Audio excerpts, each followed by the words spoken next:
Welcome to Fort Fritz, your one-stop for news, current events, and all forms of entertainment relating to the paranormal, the supernatural, the Fortean, and things that go bump in the night, all packaged and presented in the form of know-nothing, know-it-alls, entertaining the unknown. Hello, I am Fritz, your host, and for the next hour, we will present to you the spookiest, the scariest, the downright most frightening content you will hear. So, buckle up and let's get right into our first story. Have you heard of the Centralia Massacre? No piano frill, not my story, it's Mandaddy's. So we will start there. Why don't you just download that iHeartRadio app and search Fort Fritz and Fort Fritz Campfire Tales. Enjoy. Yeah. Have you ever heard of the Centralia Massacre? No. Guys, these are real guns. Jesus, they're cocking them too. What is this? What is this? Oh my God! Oh my God! This is bad because what is going there's on here? A possible massacre. Angela, hold me. We're supposed to be Boy, playing these these bad things Keep worse. the facade of the parade. Don't buckle. I can't do this with both of You us, are way man. too strong. Oh my God, Jesus. the guns are laughing. The guys with the guns are now laughing. good. That's not bad. That's not a good. I don't know. Are they that evil? No, don't say kill me. They've got guns. Delicious chuckle. All right, I'm going to soothe Fritz with a story now. Oh, thank God. I'm going to take his fears away with a little tale of the Centralia Massacre. And as massacres go, nowadays with our high body counts, this one is one of your lower body count massacres. Oh, good. Yeah, so at least Another that. positive. Yeah, at least. Silver lining on every massacre. That's it. So let's check this out. Armistice Day is the day to celebrate the end of World War I. A day of parades and celebrations across the USA. What is usually not included in these celebrations are multiple deaths, a hanging, and possible castration. Jeez, Whoa. Well, that's what happened on Armistice Day, November 11th, 1919, in Centralia, Washington. In America, it was turbulent times. Because when isn't it? Am I right? Clinton years? There was like a week, I think. There was a week when everything was sweet, Clinton you know? never saw probably the chillest time, right? Like So- Obama wasn't bad. Yeah, it wasn't bad. 1919 was the year, the first anniversary of it, so that's why it was named Armistice Day? Yeah. Is that a French term? Probably. Armistice. Yeah, 'cause Armistice? It was signed in the hall. What got the mirrors? Now, after the successful Bolshevik revolution in Russia, the fear of communism was spreading across the U.S. At the time, the Industrial Workers of the World, or the IWW, a.k.a. the Wobbles, or the Wobblies. It looks like it'd be Wobblies or Wobbles. I've seen it both. Yeah, I've seen both Wobblies and Wobbles. It's probably like the colloquial term. You know, you're actually the Wobbles, but the boys are like, you go see the rest of the Wobblies tonight. Like, Yeah. go hang It's like, out. okay, we talk call some ourselves communism. Wobblies. Yeah. You can't call us Wobblies. I want to hear you We're say- Wobbles to you. Yeah. Exactly. What's up, guys? You jiggling tonight? You just hear a barstool. A guy just stared. What you say to me? A record scratch. Did the IWW come about because of the Bolshevik Revolution directly? Like with the workers of the world unite, you have nothing to lose but your shackles? They weren't related. It's just the fact that they called themselves, the International Workers of the World, and also the fact that they were like one union, one people, like type of thing. So of course they're going to be combined with, then you're communist. Yeah. I will say that whole workers of the world propaganda movement was one of the most just beautifully done social movements. You have nothing to lose but your shackles. Yeah. That's everything. Everyone can get behind You that. can see so many things today in parallel when it comes to the use of propaganda. Facebook and memes, Fox News is the new propaganda. Yeah. And it's just, there's so many things where it's just, if you say the lie now, it doesn't matter because the lie is out there and someone else can click on it and they're just going to click on the lie. They're not going to click on the proof or the anything behind it. They're just going to click on the meme and the proof is in the pudding. Just That's how they get you. No raisins, though. No raisins in your pudding. No raisins. Not even in rice pudding? Those are just little speed bumps in your pudding. So at the time, the Industrial Workers of the World, the IWW, the Wobbles, were feared to be an arm of the Communist Revolution. In fact, the year before, a nearby IWW hall was looted, and the Wobbles were hauled outside of the town and told to leave and never come back. So this is last year. So now commies the get out current of our wobbles town. are like a little nervous, a Yeah, little it's on annoying. edge. And so because of this, local IWW members were prepared for the worst in 1919. Oh my God, what'd they do? Click clack. They had members staked out at strategic locations around the hall and around the parade area. Fear-mongering. As the new parade was going to be coming through. The parade approached, and it contained, and I love this is a little list I found on one article. I just love this list. It contained Centralia veterans, Elks Club members, Boy Scouts, nurses, Red Cross workers, the Salvation Army, local citizens, and the Elks Club Band. Basically, the worst of the worst. The most horrible people you could find. Centralia's nurses, Red Cross workers, and Just horrible people. The group of veterans stopped marching in front of the IWW hall. What happened next is up to a lot of talk and a lot of dispute going on. Because either the ruthless commie IWW fired first, killing 2 veterans, or the brave, God-fearing men in the parade charged the hall in an attempt to loot and attack it as before. Here are the facts. 3 veterans were shot on Tower Avenue as the parade passed the hall. Another veteran from the parade was shot dead by Wesley Everest when he was cornered by the Shakumachuk. I love that. Shakumachuk River. Sakumachuk. Say it with me. Sakumachuk. So glad that worked. I'm so you have no idea. Being with bands and stuff, there's certain times you look back and go, just the bass. And then sometimes just the bass won't happen. But when it does, it's cool. The vet pointed at the Sakumachuk River. Wesley Everest is cornered. And the veteran pointed a jammed pistol at Wesley and ordered him to surrender. He knew he had a wrecked gun, but he was still trying to show up and show and prove. And then Wesley unloaded his pistol, killing the vet. Just slaughtered him. So later, Wesley was overpowered by the rest of the vets and was paraded back to town with a belt around his neck.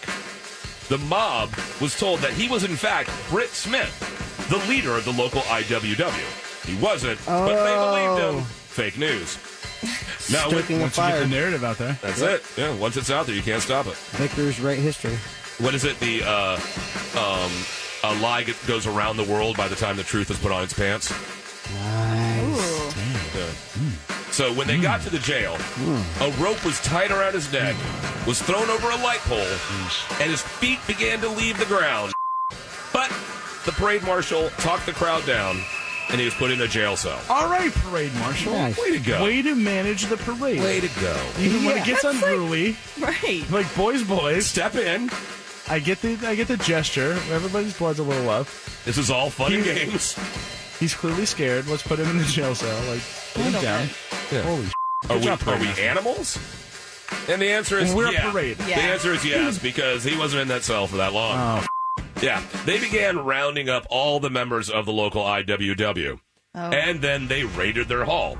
They brought all of the furniture out into the street and set it on fire. Okay. So well, disrespectful. I know, you can still, it's just a chair. you bit could still dramatic. use those. Yeah. So many asses could have been in that chair, but now, That's so disrespectful. no ass. Yes. Wasteful. You could donate that and write it off on your taxes. I'm sure there's a bunch Thank of you. poor ass Centralians like, dude, So they burned everything in the street. And so about 100 men assembled at the local Elks Lodge and made their way to the jail. what is the Elks Lodge? It's just kind of those. It's where old men hang out and old dudes get together Reminisce and make sure about that what- young dudes and women can't go there. Can't do what they Can't hold hands. Okay. You just like the Loyal Order of the Water Buffaloes from the Flintstones. It's just that's what I was thinking. Or what's a Moose Lodge then? or a Moose Lodge. Yeah, That's the same thing, Okay. right? I see. Just All old men right, get together just- and like kind of get upset about how it's not like it used to be. Pop off. So anyway, about 100 men were assembled at this Elks Lodge, and they made their way to the jail. When they got there, someone cut the power to the block. What? Yeah, Cold and lightning. they killed all the lights on their cars, too, so they just went all in it, all ninja style. Man. So in the darkness, they broke down the door, stormed the jail, and dragged Wesley out of his cell. What? Oh, yeah. Then they drove him to the Chehalis River. A rope was tied around a crossbeam and then his neck. He was pushed off the bridge, and then around 20 shots were also fired at his body. Almighty. And this was like not even the right guy, right? Someone said he was the guy. So I mean, he did. Someone did see him shoot the guy that had the gun pointed at him. But they said he was a member of the union. They said he was the leader. Leader. Yeah, and he was not the leader Banner at all. or whatever. And so some witnesses even say that he was castrated before he was hung. That's the possible castration. I was going to say, I feel like castration is either definitely happening or not. So Usually it's either on menu or off. You know, what are we doing here? Right. We're not hedging on this one. Oh, that's terrifying. But the local coroner... You just hurt Angela.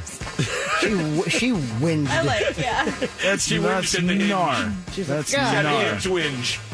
Please keep telling your story. The local coroner, however, said he was not castrated. Okay. As the local coroner said, he was not castrated. However, you should know that no one would take the body, and it swung there for 2 days. Oh. Then they took the body down, and it laid in the jail cell for another 2 days. Ooh. Oh, by the way, the local coroner also is one of the leaders of the parade. Oh. Okay. And it was reported that he was the dude who performed the castration. What? Yeah, so the local coroner said, oh, that never happened. Everybody's like, dude, you're the one that did it. So, That is Ain't weird. nobody castrated nobody, dog. yeah, so, And I see nothing. so they may be wobbles, but they weren't wobbling that much that day. No, you know, I think enough time has passed. Obviously, Man Daddy hates the working class. That's mandaddy at fortfritz.com. Jesus. Oh, God, my I just thought of God. that. Oh, God. You No, didn't even write that down? that was off the really- dome? no, That was off the dome? That was off the dome. I guarantee you. That was not written there. Son of a bitch, it was off the dome. That's just how Off the evil. dome. That's just how evil he is. Okay. In the aftermath, many wobbles were arrested and 7 were convicted of second-degree murder. So in the end, we don't know if it was a communist uprising attacking good-faith Americans or it was heartless capitalists attacking innocent workers fighting for a decent wage. Yes. All we can hope is to learn from the mistakes, end this tragedy. But something tells me we won't. You know what? Are we? You are listening to Fort Fritz on Real Radio 104.1. Fort Fritz on Real Radio 104.1. Welcome back to Fort Fritz. Fritz here. This next story, presented by Angela, our revenant roommate here at Fort Fritz. This is about a cursed painting. The cursed painting, The Crying Boy, by Italian painter Giovanni Bragolin. And what exactly made it so dang cursed? There's only one way to find out. Let's take a listen. Enjoy. But I really mean, like, what is this last piece you were trying to sell? Do you know anything about this? Yeah, The Three Handsome Brothers Next Door by Marshall E. Stanzel. No. Even though that's a good one.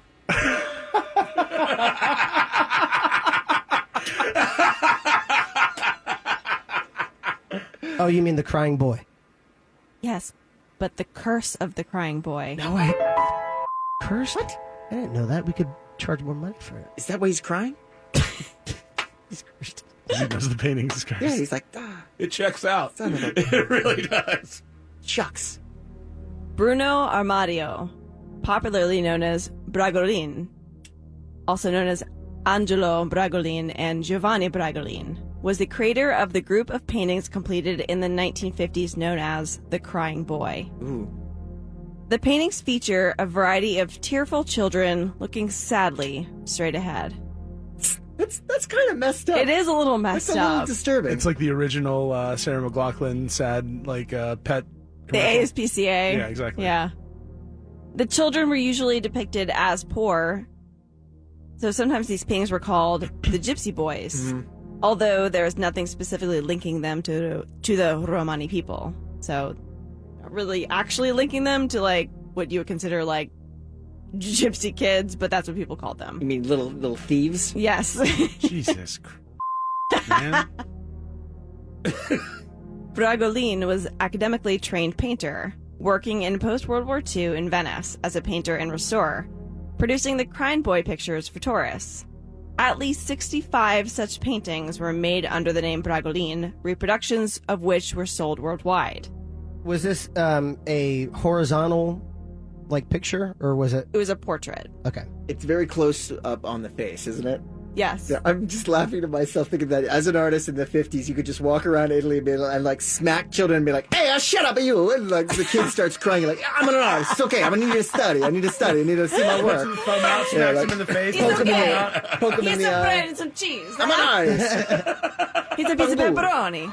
I like that he thought that these were the type of paintings that would sell to tourists. That's crazy too. But people were obsessed with them. So at least 65 of them were like originals, but about 50,000 copies were sold in the UK. That's crazy.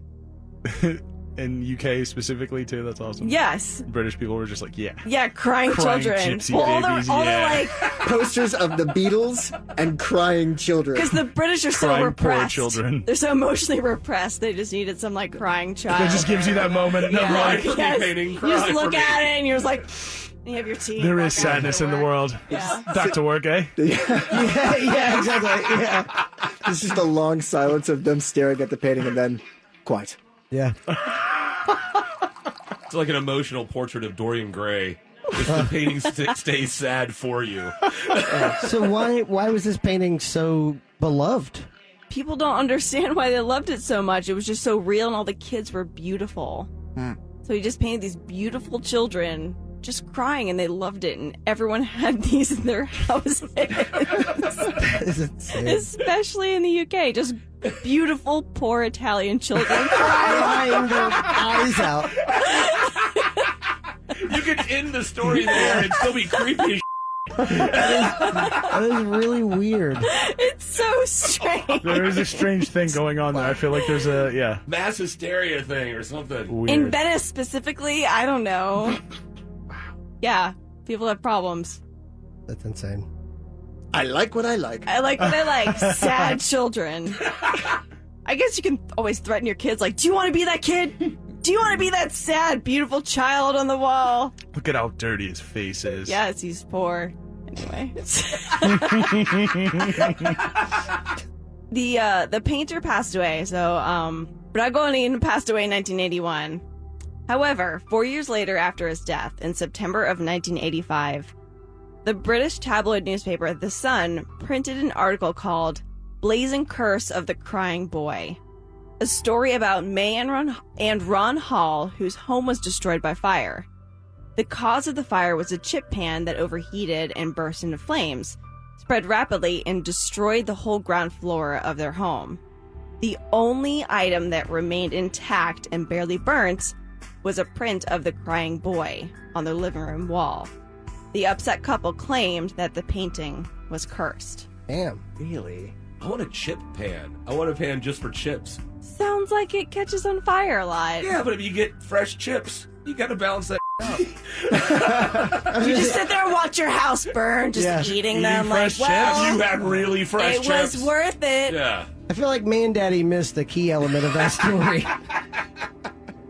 But May and Ron Hall were not the only victims. The Sun also reported that an Essex firefighter claimed that undamaged copies of the painting were frequently found amidst the ruins of burned houses. He claimed that at least 15 house fires Whoa. where everything was destroyed except a painting or print of the crying boy. Really? So it survived all of the fires? Yes. At least 15. At least 15. That's a pretty high number. Substantial amount. Could you imagine being a firefighter and like Every time, and like, every time you're like, oh, right, the exactly. They're crying like, dude, if that boy." painting is in here again, I'm freaking out, You start, man. like, you just see them like passing money back and like taking Yeah. bets and odds on Who gets it? Mm-hmm. Yeah, who finds the crying boy? To describe a few in detail, so these are like examples of some of the houses that the firefighter helped. A lady in Surrey lost her house to a fire 6 months after buying the painting. 2 sisters in Kilburn had fires in their homes after buying a copy of the painting. One sister even claimed to have seen her painting sway backwards and forwards on the wall. A concerned lady on the Isle of Wight attempted to burn her painting without success. What? And then went on to suffer a run of bad luck. I don't know why she wanted to burn it. This thing creeps me out. I just want getting to rid of burn this it. baby's Yeah. face. I really hate this painting. A gentleman in Nottingham lost his home and his family were injured. He had the painting. And a pizza parlor in Norfolk was destroyed, including every painting on its wall, except for one, being the crying boy. That's crazy. Yeah. Eventually, if there was an image of a crying child by any artist in a house that went on fire, the painting was blamed. Some claimed that they experienced bad luck if they attempted to destroy or get rid of their paintings. Others were convinced that it was only a matter of time before disaster struck them. Why didn't they just get rid of the paintings? The lure is already out there. Yeah. No one wants your paintings, and then you can't destroy your painting because if there's any kind of bad juju, then it just gets released. Leave it on the side of the road, and then it follows you home. After printing more articles and scare stories, The Sun, which is the first tabloid that released the stories about this painting, offered the public a solution. On Halloween in 1985, Spooky. hundreds of the paintings were collected together by the newspaper, so people were actually sending these newspapers, Wow. sending their prints to the newspaper, and burnt under the supervision of the fire brigade. Whoa. They just happen to randomly pick Halloween. I'll just happen to pick this day. This seems like, it just happens to be Halloween. Oh, good, 1985, you said. Yep. Yeah. And the painter died in 1981. That's pretty metal. It is. It's pretty metal. Metal. Metal. So, White metal. Quite right. So why was this seemingly innocent series of painting cursed? Just little kids crying. Theories range from the little boy being a gypsy child whose family placed a curse on the artist. Some claimed that the child had died in a fire and his spirit was trapped in the painting. Or the child's parents had also been killed in a blaze. Wherever the little orphan went, fires mysteriously followed, earning him the nickname Diablo, or the Devil. The boy supposedly survived to early adulthood, who this painting was modeled after, but was tragically killed when his car crashed and burst into flames. Ooh. From then on was his image that carried on his cursed fascination with fire into the afterlife. Oh, so maybe like that was his avatar. So I'm just saying that we need to be careful with the crying boy Yeah, the painting crying here boy painting. you're trying to get rid of. What did you do with those hors d'oeuvres? You are listening to Fort Fritz on Real Radio 104.1. Fort Fritz on Real Radio 104.1. Welcome back to Fort Fritz. Kaz has our next story.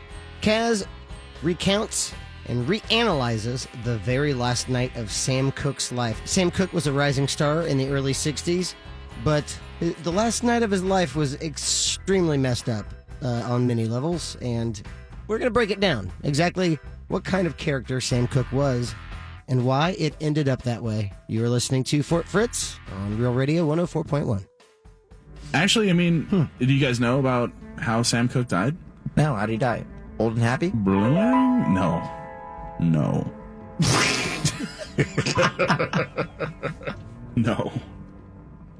Sam Cooke died on December 10th, 1964. It might have actually been December 11th in the wee hours of the morning. How old was he? He was 33 when he died. 33. He already had a pretty established recording career at this point. This is 64, and this is a famous man. Oh, right? yeah. Sam Cooke is famous. This is a guy. He's at, he's in L.A. He's in the happening spots. He's wearing the really flashy suits. Everyone knows who this guy is. Yeah, Right? he used to hang out with like Muhammad Ali and Lou Nat Rawls all King the Cole time. Nat and King stuff. Cole, Yeah, like yeah. this is a famous dude. He's a celebrity. So they're having he and one of his producers, the producer's wife, are all having dinner at a restaurant, and this is just this very publicized celebrity sort of event. Like everyone's coming over to say hi, how's it going? There's other celebrities, and everyone knows Sam Cooke was at the restaurant. Okay. And on this night, he catches the eye, or maybe she caught his eye, but there was a young woman at the bar, went by the name of Eliza Boyer. Okay. She was 22-year-old Asian woman, and they hit it off, and they decided that several people saw them leave together. They were going to go to another place and get drinks. So they went to two other places around downtown Hollywood. And the end of the night, Sam is driving this woman to a hotel. And he, around about midnight, pulls into the hotel parking lot, and he gets out of the car, leaves the woman in the car. She's there. He walks in to check in, he is told that he has to check it. He checks in initially under his full normal name, Sam Cooke. Right. Is told by the clerk that in order to bring this woman in, because it's the 60s, they have to check in as Mr. and Mrs. Sam Cooke. Okay. So he registers. The woman's in the car. He gets back in the car. They go to their hotel. A few hours later, she is seen screaming, running, mostly naked from the hotel room, clutching her clothes, or clutching a pile of clothes. And Sam Cooke is dead in the hotel lobby. What? Damn. In the lobby? In the lobby. The clerk of the hotel basically told police that she got into a scuffle with Mr. Cooke. He came into the lobby. He was very irate. He demanded to know where the woman was. And he then got into a tussle with the hotel clerk, who happened to be armed. She had a pistol, and she shot him twice, and one of them actually piercing his lung, and his last words being, "Lady, you shot me," which are some famous, I don't know if you guys have ever heard the famous last words, "Lady, you shot me," but that was Sam Cooke. Wow, I didn't know that. Lady, you shot me. Yeah. There's that like soul song, "Lady, you shot me."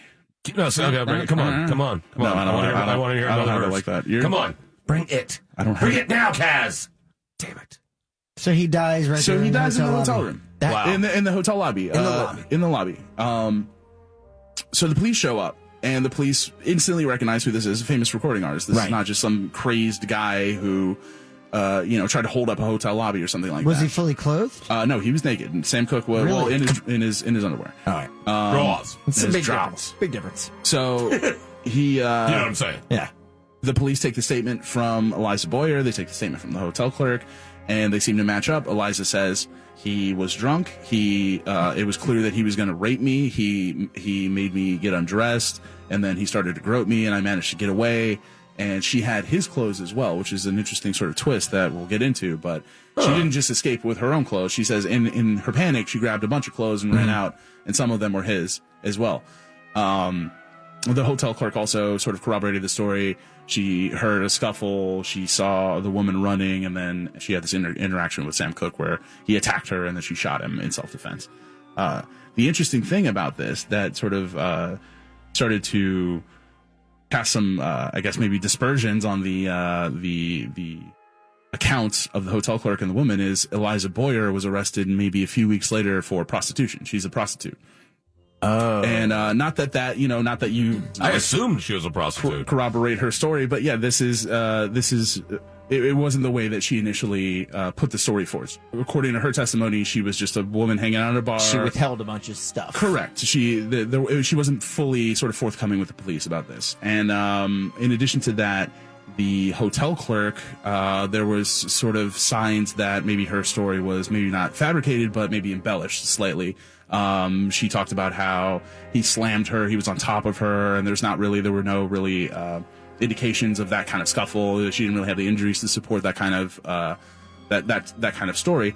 So as the police started to investigate a little bit more, it almost looks like a setup. It looks like this man was about to be robbed, and he got hip immediately, realized he was being robbed, ran out to go chase his robber. And maybe so the whole thing is the death is sort of shrouded in mystery, right? Like no one knows what happened. He's shot. He's dead. And then the cops show up and say, "Okay, what happened?" And then these two people give their statements. The story is he ran out aggressively, quote unquote, aggressively pounding on the window and the door, demanding to be let into the hotel lobbies in the middle of the night or early morning. So was this a motel? So their Correct. room was outside of the lobby. Yeah. Correct. Gotcha, Correct. okay. Yeah, it wasn't. Yeah, this was he took her to a motel, right? All This is as you would. Nice. The 60s. Delineating No, it's the good. difference between hotel and motel, because there is a difference. Yeah, there's a difference. There's a Absolutely. Yeah, definitely. Again, Eliza's testimony or her statement to police is kind of shady. She says the whole night she knows she's in danger. Basically, she says he abducted her from the first restaurant. She doesn't mention that they went to two other places afterwards to get drinks. Well, if he was out of his mind with alcohol and he was super drunk, that is dangerous. She probably felt like she was in danger. If he's just cruising down the interstate in his car with her just kind of like as a passenger, then that's abduction. You know, it's like what else could it be besides just crazy. What do you know? mean out of your mind with alcohol? What I've never heard of those terms. What do The you mean? woman, she had some inconsistencies in her statement with the Right. police. She didn't tell them about the other places that she and Sam went to that night, which were 2 other places. From my perspective, if this is a person who, and again, I've never been abducted, so I can't tell you for sure, but if this is, if you're being brought to multiple different locations in public, like it's probably it's difficult to kind of conceal that you're like holding this person hostage by bringing them around to get like different drinks and things like that. Maybe that's not the case, but What I find so fascinating is that Sam Cooke was a very popular, highly regarded musician back then, but he sounds like a monster if he really did kidnap this person and was completely out of his mind drunk driving around to different locations. Right. You're touching on like the core sort of inconsistency is this is Sam Cooke, right? Like, and again, this is, you could get into an argument where maybe it's a power thing or whatever, but Sam Cooke isn't going out and he's a famous, musician, and this is in a public place. He picked up a woman who he thought was going to be his companion for the night. And again, Sam Cooke is like I don't want to say notorious ladies man, but he's a ladies man. He's a man about town. Like he's an R&B singer. He's an R&B singer in the That's 60s. basically Right. They just make panties fly out. Exactly. Just drop, fly. The story of the clerk seeing the woman sitting in the passenger seat of the car after Sam Cooke got up, left the car, went in to go register. This woman sits there and waits to be brought to the hotel afterwards. At some point, Like a well-behaved hostage. right. At some point, she decides Which that is she's had always, enough. nice. It's always nice when they just chill out, Right. You may get out of here alive, just But okay, so yeah, if she was picked up as a friend of the night, right? Friend of the night. And she saw maybe in his wallet, let's say he's like, here you go, here's this amount of money. So she's like, okay, and then maybe she saw that would also corroborate the whole robbing story. Well, again, How this much is money did she have on her? Sam Cooke brought her to a motel. Right. In what is it? The Hacienda Motel, which is they do hourly rates at this place. This is not like a nice. Gotcha, right. Yeah. This is not like a nice place. $900 an hour. This is actually What hotels are you 1960. going to? Sam Cooke damn. hotels. what do they do to you there? You come in, you walk out, you're a year younger. I make sure to get a shrimp cocktail while I'm there. Are you kidding? Room I'm getting service. all the shrimp. Yeah, they'll give you at least 2. I'm going to eat it like a baleen whale.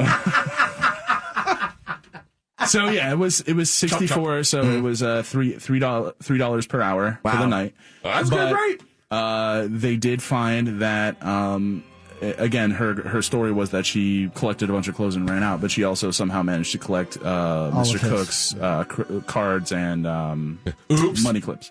Just by accident. It could have been an accident. Who knows? So the sort of I guess Occam's razor version of this is people think that this is she was a friend of the night. Yeah. Friend of the night. She was a friend of the night, IP. IP. Throwback. TM. and incidentally, who Mandetti's band will be opening for in Tampa. Hopefully Tampa. Friend of the night. Maybe something in DeBerry with Friend of the Night. That sounds like more of a DeBerry gig. It's such a DeBerry gig. So it just says DeBerry. Hey, nothing. DeBerry listeners, nothing against you guys. We love you. Like, if you want to call in. Well, we haven't seen stats yet for DeBerry, so if you're DeBerry, call us at 570-478-3789. There's nothing funny about DeBerry. There is nothing funny about DeBerry. It's a very serious town. They do a Serious lot of good people. work. All right, guys, now we're getting texts in from the texting service. A lot of DeBerry fans. Oh. Represent. Represent. Hey, represent. So yeah, it's to me it was a very confusing, sort of convoluted thing. Obviously, some shady stuff went down that night, right? Like we got Sam Cooke picking up an Asian hooker, and then he is shot in a hotel lobby in like a seedy motel downtown I have a feeling LA. that's happened. Those two things. That's not the first time those two things have Yeah, happened. maybe it's just the most Someone picks high. up hooker, Asian or otherwise, shot in hotel. You have no proof of that. What a sad, though, and ultimately disappointing way for Sam Cooke's chapter to end. Absolutely. I mean, And what a sad final chapter. right. I mean, the guy was, extremely famous during his time, which is kind of unheard of for, R&B singers. It's, it's one of those, you rediscover them later. Like, he was enjoying his fame in the 60s, and it was a sad way for him to go, for sure. He had one story where it was him and his brother, and they were on their way to the record studio, and they passed this chain gang, and they actually stopped and asked, would it be okay if we bring these men something? And the warden recognized him but didn't say anything, and goes, I suppose these men might want that. They went to the nearest exit, got cigarettes and Coca-Colas. Wow. And Nice. they came back. Here's some poison. Yeah, they were like, would you mind? Would you mind if these men stopped? And the warden was like, I don't think they would mind that at all, Mr. Cook. And then he spent like 20 minutes just like, here you go, everyone. Shooting the shit with And the then was chain just like, gang? That's talk awesome. to me. And like a couple months later, they came up with the idea of, the song. that's the sound of the man working on the chain gang. gang. You are listening to Fort Fritz on Real Radio 104.1. Fort Fritz on Real Radio 104.1. Welcome back to Fort Fritz. Fritz here with you for the final story. And this one, this one's kind of sweet. I know. It's from Nick Spry, and it's about a woman with a heart of gold during a very, very bad epidemic in her local community and what she did to comfort others. Guys, have you ever heard the legend of Silver Heels? No. Oh, no. Oh, no! Gracias. But no. Not actually. No. So the legend of Silver Heels has to do with the mid-19th century in America. So the California Gold Rush happened basically from 1848 to 1855, and America got gold fever. People would go seek their fortune out west, get in a plot, digging for a vein of gold. This spread gold, silver and gold. So this spread all across the sort of northwestern areas, territories too, in particular Colorado. So there was a mining camp that's quickly turned into a mining community by the name of Buckskin Joe. The town was called Buckskin Joe? There were a lot of odd names for mining camps in these days, such as Terryall or Timmy the Mining Camp. Timmy the Mining Camp. So the name actually comes from the man who founded the town. His name was Joe Higginbottom, and he was a known hunter who would wear buckskins a lot and was colloquially called Buckskin Joe. Yeah. The story goes that he was out shooting at a deer. His aim was off. He tripped on a rock or something, shot down into the ground, and then hit a vein of gold and started digging, and people heard about it. So that's where they got the idea for the Beverly Hillbillies. Could have been. Up from the ground came some bubbling cool Texas black gold. Texas tea. Yeah, so there it is. That's where it all came from. Who ripped off who? I ask you that. History. Counterpoint.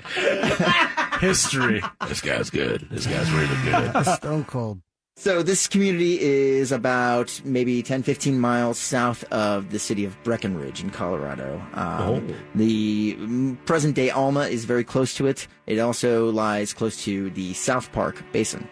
So the story goes, this community quickly grew to the size of 2,000-odd people.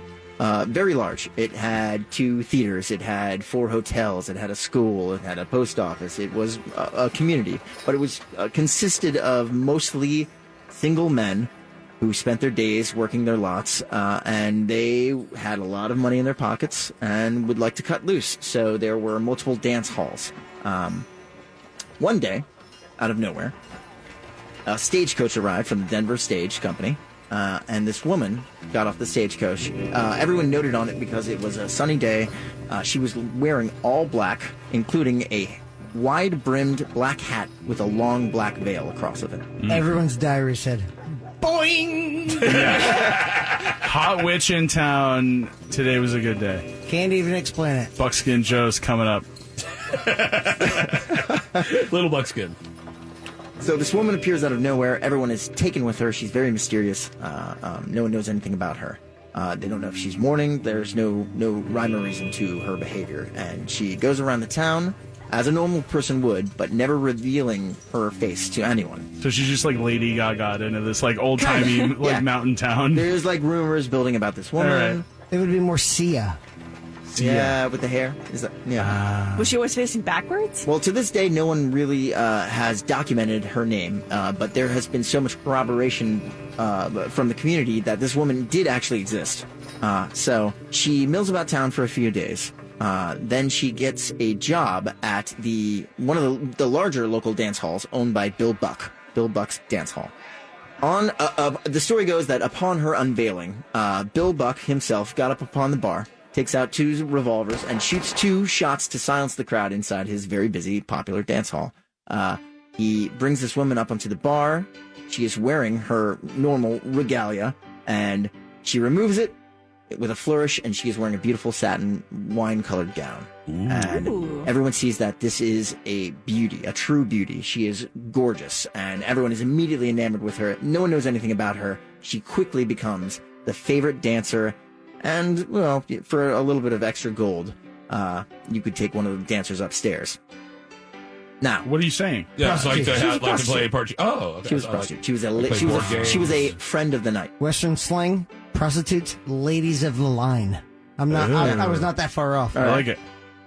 So she quickly became the favorite attraction, and men from different counties and camps would come to see her. They would throw what they call pokes, which are basically little leather bags of gold dust at her feet when she would dance. This is very valuable, and so she quickly gathered enough money to purchase a cabin just on the outskirts of town, far enough away that she was somewhat considered removed from the community. Yeah. You got to get away. You got to get away. Right. Good for her. So she was a landowner. Mm-hmm. She was. One of her admirers forged her solid silver heels for her dancing shoes. And this is where her nickname came from, Silver Heels. Oh. Time passes, and in the year 1861, smallpox hits the mining community of Buckskin Joe. Oh, no. Now, in modern day, smallpox is the only disease that has been eradicated, considered extinct. This happened in 1979, 1980. God damn it. I was going to say 1977. Would have been close. You were close. You were close. I don't like it. Little science background on the disease itself. It is very, very contagious. It is one of 4 major, they are called orthopox viruses that are contracted in human beings. And those are the variola virus. This is known as smallpox. There is cowpox. There is also monkeypox. And Monkeypox. Yes, Way scarier sounding. Yeah, definitely. for sure. Like it could come at you. It gets around. It's limber. It can claw your face. Watch out! And then throw poop at you.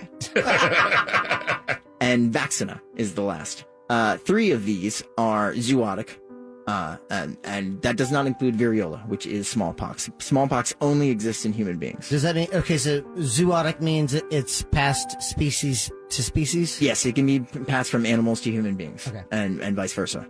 Smallpox is extremely contagious, and it can be airborne. It can also be transferred through touching objects that one has touched that has the disease, or through contact with their skin.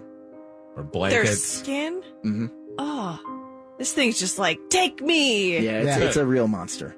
You want to die? So the gestation period of this disease is around 12 days. And then say at the start, it's going to resemble the flu, influenza. You're going to have a fever. You're going to have body pains, typically in the back and kidneys. After a week, pustules will begin to form on your body.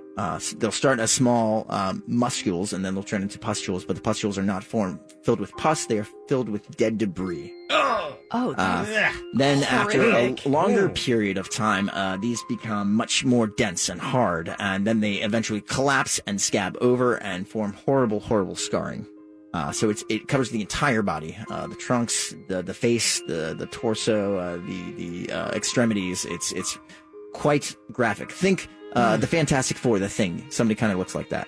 It's freaking biblical. Right. Yeah. It's biblical. And it also claims 1/3 of all the lives that it infects. Wasn't FDR? Didn't FDR get it? No, that was polio. Polio. Damn it. Jonas Salk, point. Side points. So about a 30% more fatality rate on this disease. But there is a vaccine, and like I said, it was eventually eradicated.